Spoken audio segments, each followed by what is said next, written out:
Hello guys, turo ko lang sa inyo paano magpalit dito ng profile picture nang hindi nalalaman ng iba. Nang hindi mag-update sa kanila. Diba? So, sobrang dali lang yan guys. Yan, automatic. Punta ka dito. Normal na pagpapalit ng profile. Ito example. Then, kung ano ipapalit mo, ito example. Then, pag sinave mo na yan, automatic na yan, magpo-post na yan siya sa wall mo. And may kita ng ibang tao na shinare mo yan or nagpalit ka.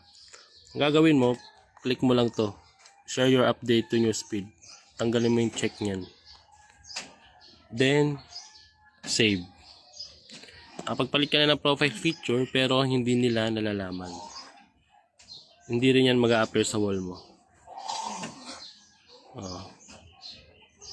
Diba? Hindi siya nag-appear sa wall mo. So, for more videos, mga ganitong techniques, tricks, at kung ano pa, please click the follow button.